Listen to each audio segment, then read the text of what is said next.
अब रक्षा मंत्री राजनाथ सिंह को देखते हैं।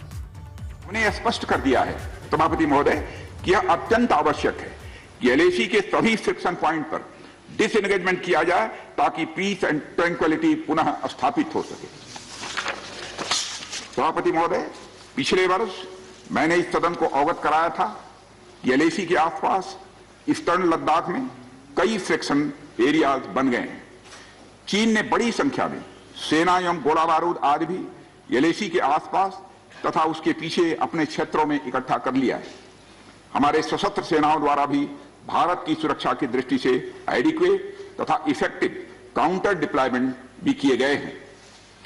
मुझे यह बताते हुए सभापति महोदय गर्व महसूस हो रहा है कि भारतीय सेनाओं ने इन सभी चुनौतियों का डटकर सामना किया है सभापति महोदय, तथा अपने शौर्य एवं बहादुरी का परिचय पेंगांग त्सो के साउथ एवं नॉर्थ बैंक पर दिया है।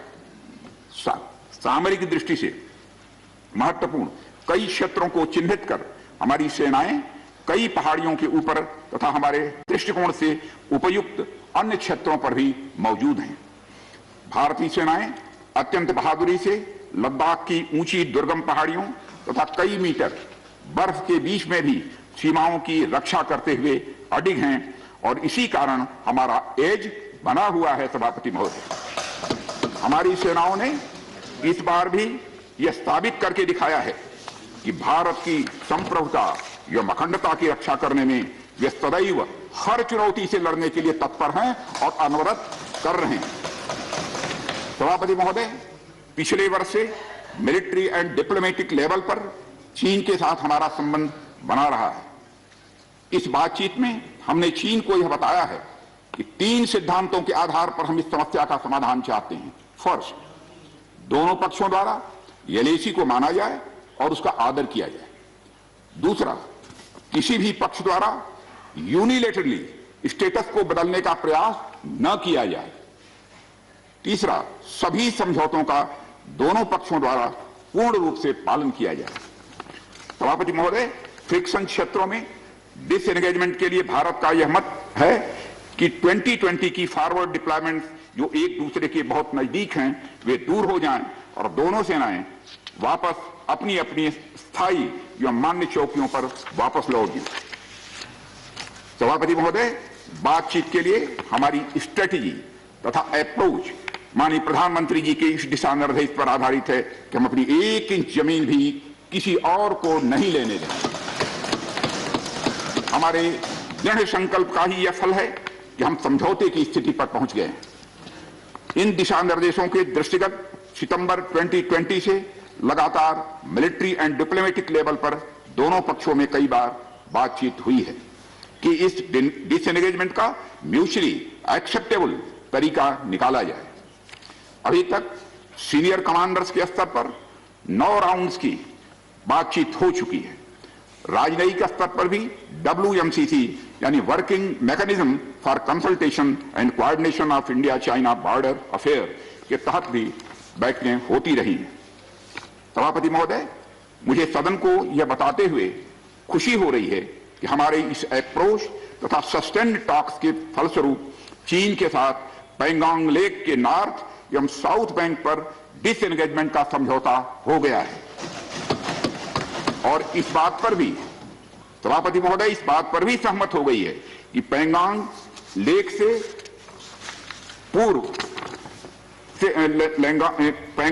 से पूर्ण डिसएंगेजमेंट के 48 आवर्स के अंदर सीनियर कमांडर स्तर की बातचीत हो तथा बाकी बचे हुए मुद्दों पर भी हल निकाला जाए। सभापति महोदय, पेंगोंग लेक एरिया में चीन के साथ डिसएंगेजमेंट का जो समझौता हुआ है उसके अनुसार दोनों पक्ष फॉरवर्ड डिप्लॉयमेंट को phased, coordinated and verified manner में हटाएंगे। चीन अपनी सेना की टुकड़ियों को नॉर्थ बैंक में फिंगर 8 के पूरब की दिशा की तरफ रखेगा और इसी तरह भारत भी अपनी सेना की टुकड़ियों को फिंगर 3 के पास अपने permanent base Dhan Singh Thapa post पर रखेगा। इसी तरह की कार्रवाई साउथ बैंक एरिया में भी दोनों पक्षों द्वारा की जाएगी। ये कदम आपसी समझौते के तहत बढ़ाए जाएंगे तथा जो भी निर्माण आदि दोनों पक्षों द्वारा अप्रैल 2020 से नॉर्थ एंड साउथ बैंक पर किया गया है उन्हें हटा दिया जाएगा और पुरानी स्थिति कायम कर दी जाएगी। सभापति महोदय, यह भी तय हुआ है कि दोनों पक्ष नॉर्थ बैंक पर अपनी सेना की गतिविधियां, जिसमें परंपरागत स्थानों की पेट्रोलिंग भी सम्मिलित है, वो अस्थायी रूप से स्थगित रखेंगे। पेट्रोलिंग तभी शुरू की जाएगी जब सेना एवं राजनयिक स्तर पर यानी डिप्लोमेटिक लेवल पर आगे बातचीत करके समझौता बनेगा। इस समझौते पर कार्रवाई कल से नॉर्थ एंड साउथ बैंक पर प्रारंभ हो गई है। यह उम्मीद है इसके द्वारा पिछले साल के गतिरोध से पहले जैसी स्थिति बहाल हो जाएगी। सभापति महोदय, मैं इस सदन को आश्वस्त करना चाहता हूं, इस बातचीत में हमने कुछ भी खोया नहीं है। सभापति महोदय, सदन को यह भी जानकारी देना चाहता हूं, अभी भी एलएसी पर डिप्लॉयमेंट तथा पेट्रोलिंग के बारे में कुछ आउटस्टैंडिंग इश्यूज बचे हुए हैं। इन पर हमारा ध्यान आगे की बातचीत में रहेगा। दोनों पक्ष इस बात पर सहमत हैं कि बाइलेटरल एग्रीमेंट्स तथा प्रोटोकॉल के तहत पूर्ण डिसएंगेजमेंट जल्द से जल्द कर लिया जाए। अब तक की बातचीत के बाद चीन भी देश की संप्रभुता की रक्षा के हमारे संकल्प से पूरी तरह और अच्छी तरह अवगत है। हमारी यह भी अपेक्षा है कि चीन द्वारा हमारे साथ मिलकर बचे हुए मुद्दों को हल करने का पूरी गंभीरता के साथ प्रयास किया जाएगा। सभापति महोदय, मैं इस सदन से आग्रह करना चाहता हूं कि मेरे साथ संपूर्ण सदन हमारी आर्म्ड फोर्सेस की इस विषम एवं भीषण बर्फबारी की परिस्थितियों में भी शौर्य और वीरता के प्रदर्शन की भूरी भूरी प्रशंसा करे। और सभापति महोदय, मैं ये कहना चाहता हूं कि जिन शहीदों के शौर्य और पराक्रम की नींव पर यह डिसएंगेजमेंट आधारित है, उन्हें देश सदैव याद रखेगा। सभापति महोदय, मैं इस बात से भी पूरी तरह से आश्वस्त हूं कि यह पूरा सदन, चाहे कोई किसी भी दल का क्यों न हो, देश की संप्रभुता, एकता और अखंडता और सुरक्षा के प्रश्न पर एक साथ खड़ा है और एक स्वर से समर्थन करता है कि यह संदेश केवल भारत की सीमा तक ही सीमित नहीं रहेगा, बल्कि पूरे विश्व को जाएगा। सभापति महोदय, यह बात मैं विश्वास के साथ कह सकता हूं। धन्यवाद सभापति महोदय। जय हिंद। धन्यवाद।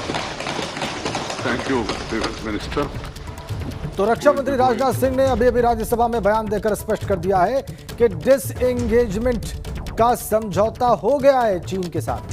जो बातचीत सितंबर से चल रही थी वो बातचीत कंक्लूजन पे पहुंच गई है। एक समझौता हो गया, एग्रीमेंट हो गया है भारत और चीन के बीच में। दोनों पक्ष जल्दी से जल्दी वहां से डिसएंगेजमेंट का प्रोसेस पूरा करने पर सहमत हो गए हैं, लेकिन बहुत सारे मुद्दों पर अभी भी बात जारी है।